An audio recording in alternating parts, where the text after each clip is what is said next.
आत्मा अथवा आत्म तत्व, चेतन और जड़, ये तीन त्रिपुटी हैं। आत्म तत्व मूल, उससे दो बने, चेतन और जड़। चेतन है वह निमित्त कारण, जड़ है वो उपादान कारण, और इन दोनों का मूल कारण आत्म तत्व। ये एक त्रिपुटी हुई जिसकी शब्दावली ऐसी है, आत्म तत्व, चेतन और जड़। परमात्मा, आत्मा अथवा परब्रह्म, ब्रह्म और प्रकृति अथवा माया या जगत, माने परब्रह्म, ब्रह्म और जगत अथवा प्रकृति, ऐसे हैं। पुरुष, प्रकृति और पुरुषोत्तम, माने क्षर, अक्षर और पुरुषोत्तम, ये त्रिपुटी हुई। परमात्मा, आत्मा और प्रकृति, ऐसे तीन हुए। अपरा प्रकृति, परा प्रकृति और ब्रह्म या ईश्वर, ऐसे तीन। तो अलग अलग इसमें अलग अलग शब्दावली है। अगर आप परब्रह्म शब्द का प्रयोग न करो तो ब्रह्म, जीव और जगत अथवा प्रकृति ऐसे होगा। जीव चेतन है, प्रकृति जड़ है, और ब्रह्म जो है वो दोनों को लिए हुए हैं। जड़ और चेतन दोनों ही ब्रह्म में तो हैं, नहीं तो दोनों आएंगे कहाँ से। अरे यार, फोन आ रहा है किसी का। बोलते हैं और परमात्मा बोलते हैं, परमात्मा, जीवात्मा और प्रकृति ऐसा बोलते हैं। कोई केवल जीव बोलेंगे, कोई केवल आत्मा बोलेंगे। परा प्रकृति और अपरा प्रकृति। अपरा प्रकृति को क्षर पुरुष कहा, परा प्रकृति को अक्षर पुरुष कहा। ये दोनों ही गीता में हैं। अपरेयमितस्त्वन्ये, ऐसे अपरा भी है, परा भी है प्रकृति। और इधर 15वें अध्याय में क्षर पुरुष और अक्षर पुरुष भी है। तो दोनों के लिए पुरुष संज्ञा भी है, दोनों के लिए प्रकृति संज्ञा भी है, दोनों के लिए जीव और जगत ऐसी संज्ञा भी है, चेतन और जड़ ऐसी संज्ञा भी है। आपको कंसिस्टेंटली एक संज्ञा पर पूरे विवरण में पकड़ के रखना पड़ेगा। एक ही संज्ञा का प्रयोग करो, एक जगह पर ये, दूसरी जगह पर ये, ऐसे नहीं करना चाहिए। और फिर संज्ञा आप कोई भी प्रयोग करो, उसका जो विवरण है वो तो सभी जगह एक ही होगा ना।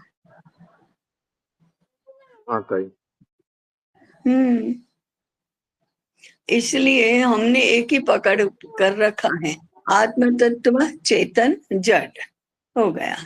फिर हमने एकात्म विज्ञान में एक अध्याय है न, जहाँ जड़ के लिए अनेक नामों का प्रयोग अलग अलग अनेक दर्शनों में हुआ है। चेतन के लिए अनेक नाम हैं, आत्म तत्व के भी अनेक नाम हैं, जैसे परमात्मा है, आत्मा है, परब्रह्म है, ब्रह्म है, भगवान है, ईश्वर है, उत्तम पुरुष है। ऐसे भिन्न भिन्न नामों का उपयोग किया गया है। यहाँ हमारे निरूपण में वह आत्म तत्व है। ऐसे चेतन के लिए भी अनेक संज्ञाएं हैं।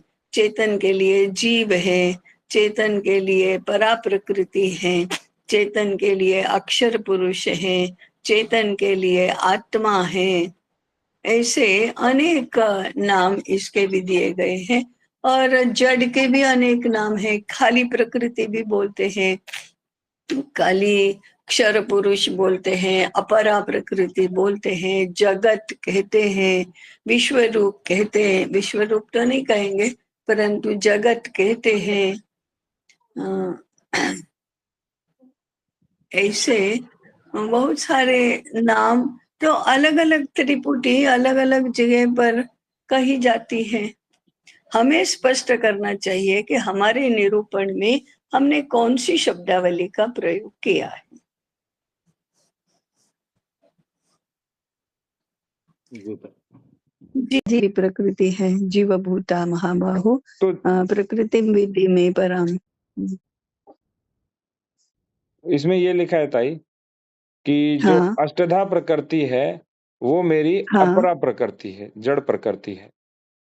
हाँ और ठीक है। दूसरी ओर जिससे हाँ संपूर्ण जगत धारण किया जाता है, मेरी हाँ जीव वह रूपा अपरा। परा अर्थात हाँ चेतन हाँ प्रकृति है। प- तो ये हाँ जीव हाँ जीवात्मा के लिए नहीं है, ये जीव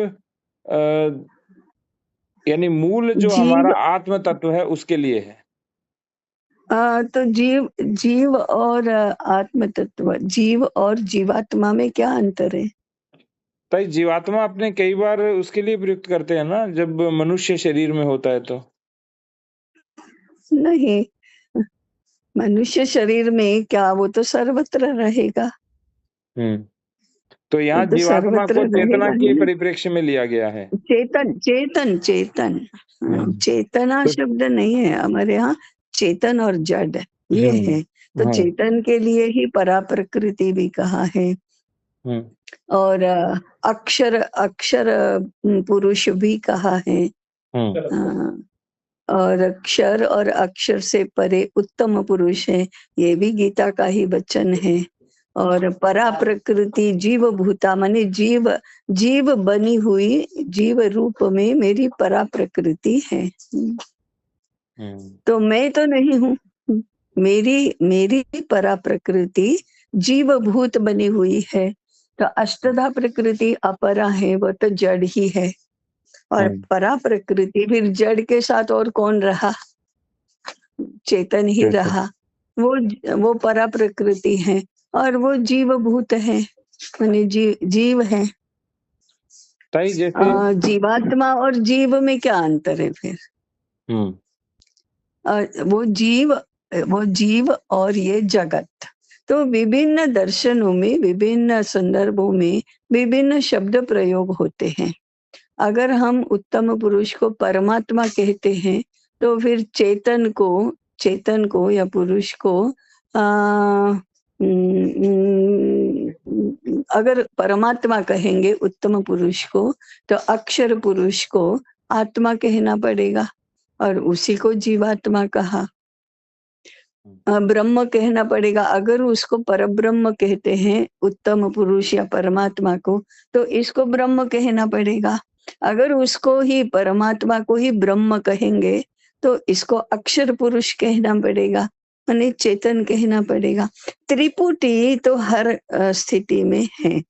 उस त्रिपुटी का नामकरण आप कैसे करें? भगवद गीता में किया ऐसा उत्तम पुरुष अक्षर पुरुष और क्षर पुरुष कहें, या परमात्मा आत्मा और प्रकृति कहें, या पुरुष प्रकृति प्रकृति पुरुष और ब्रह्म कहें, या आत्म तत्व कहें, या जड़ चेतन और आत्म तत्व कहें।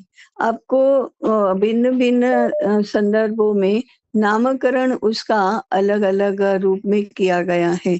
इसलिए किस संदर्भ में हम बात कर रहे हैं, कौन सी शब्दावली का प्रयोग कर रहे हैं, ये पहले स्पष्ट होना होगा। परंतु तीन तो हैं, तीन तो हैं, जैसे क्षर क्षर अक्षर और उत्तम, जड़ चेतन और मूल, माने उपादान निमित्त और मूल कारण। तीन का तो प्रयोग हमेशा ही करना पड़ेगा। जगत जीव और जगदीश, ऐसे तीन का प्रयोग तो करना ही होगा। तो इन्होंने जो जीवात्मा का प्रयोग किया है वो मनुष्य शरीर के को धारण करने की शक्ति, चेतन शक्ति के रूप में किया है। हाँ, चेतन शक्ति के रूप में। जीवात्मा जो है वो ईश्वर का प्रतिनिधि है और सृष्टि सृजन पालन संहार का पावर उसके पास। और जब उससे जगत के टच होता है वो खत्म हो जाता है, वो चेतन हो जाता है। एक ताई जैसे पृथ्वी जो अष्टधा प्रकृति है उसको उन्होंने कहा कि यह जड़ प्रकृति है, लेकिन हम कहते हैं कि चिज्जड़, अपरा है। हाँ चिज्जड़ ग्रंथि को हम है वो। हाँ हाँ हाँ हम चिज्जड़ ग्रंथि से संसार की उत्पत्ति मानते हैं क्योंकि उसके बाद ही सृष्टि निर्माण शुरू हुआ। हाँ हाँ बिल्कुल तो सही, ये जड़ बिल्कुल प्रकृति सही। है या चिज्जड़ प्रकृति है?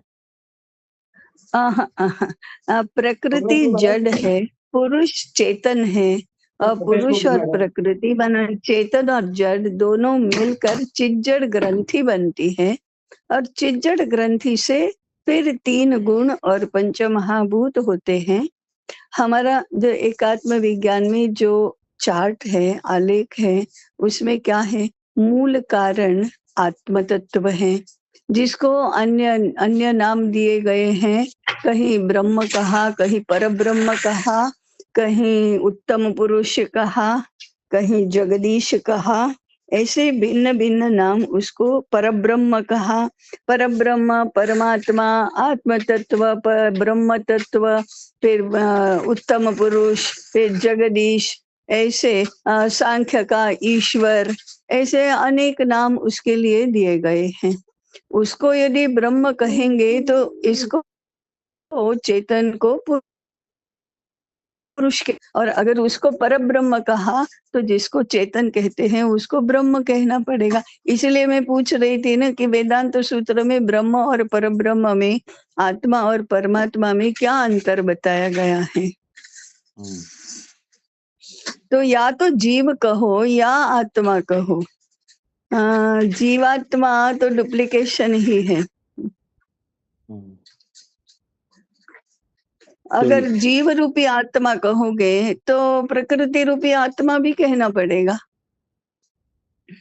जीव रूपी आत्मा तो के ये हाँ, एक ये जो चल रही है ना, चलती आई है कि चेतन अलग है और जड़ अलग है जगत में। ये तो जैसे पंचमहाभूतों को जड़ ही कहा, तो ऐसे तो हाँ, ऐसे तो मन आदि प्राण।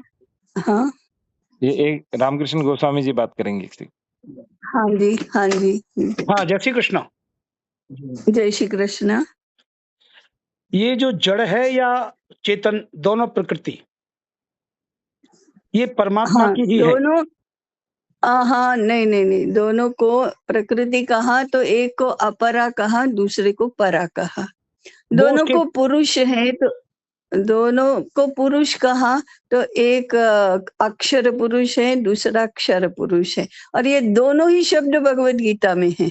प्रकृति एक स्थान पर दोनों को प्रकृति कहा है, एक स्थान पर दोनों को पुरुष भी कहा है। ताई, ये जो प्रकृति का प्रयोग कर रहे हैं ये स्वभाव के रूप में कर रहे हैं कि जड़ प्रकृति और चेतन प्रकृति। ना, वो त्रुटिपूर्ण है ना। अपरा और परा, प्रकृति को स्वभाव नहीं कहा है कहीं पर भी नहीं। वो तो आयुर्वेद में या योग में और ऐसे कहा गया है, वेदांत में या तत्व ज्ञान में नहीं कहा गया है। ये त्रिगुणात्मक प्रकृति कर्म के आधार पर, और ये जड़ और चेतन सब जो है ये परमात्मा का सृष्टि पालन संहार की क्रिया के सहायक तत्व है। परमात्मा अपने ही स्वरूप में अपनी ही प्रकृति को धारण करते हुए, ठीक बात है ना। तो इसलिए उसका जो प्रतिनिधि है, परमात्मा का जो प्रतिनिधि है जगत के अंदर, वो आत्मा है। और वो आत्मा तो उसको हाँ, आत्मा मैं भी कह रही हूँ, आत्मा ही है। तो उसी को परा प्रकृति, उसी को परा प्रकृति भी कहा है। बिल्कुल, परा चेतन वही है, इसलिए वो श्रेष्ठतम अध्यात्म शक्ति से जुड़ा है। अध्यात्म आत्मा का ही स्वरूप है। हाँ, लेकिन प्रकृति किसकी शक्ति है फिर? प्रकृति परमात्मा का ही सहायक शक्ति है सृष्टि संचालन के लिए। हाँ, परमात्मा की ही है। और तो इसके साथ में दो और हैं, उनके बिना भी सृष्टि नहीं होगी। वो है काल और त्रिगुणात्मक प्रकृति। ये तीनों ही उसी को माना गया है। उसकी प्रकृति स्वभाव को पर्याय माना गया है कि उसकी प्रकृति क्या है, उसका स्वभाव क्या है, उसकी सोच क्या है, विचारधारा क्या है। चलो स्वभाव मान लो। हाँ, चलो मान लो स्वभाव है, लेकिन अंततोगत्वा कहना क्या है हमारा? कुछ कहना नहीं है। हमारा कहना यही है कि जीवात्मा चेतन प्रकृति है और बाकी अष्टदा जड़ प्रकृति है। दोनों का सहयोग से संसार चक्र चल रहा है। ठीक बात है ना, ठीक बात है। उस जीवात्मा आपके दर्शन कहाँ हो सकते हैं, ये बताओ। हमारे दर्शन आप यहाँ हमारे यहाँ पधार सकते हैं, हम संभल में मिल सकते हैं, हम क्या बात, आप संभल जहाँ में ही हैं आप? वहाँ आ सकते हैं, जी कहीं जी पर भी आप जहाँ हैं वहाँ आ सकते हैं, कहीं पर भी आ सकते हैं। तो सत्संग तो कहीं पर भी किया जा सकता है। तो आपके दर्शन आज कहाँ हो सकते हैं? हुँ। आज अहमदाबाद में। अच्छा, आपका हाँ, केंद्र अहमदाबाद में ही है? जी हाँ, जी हाँ, हाँ। आप कहाँ विराजते हैं महाराज? मैं भी 2005 से गुजरात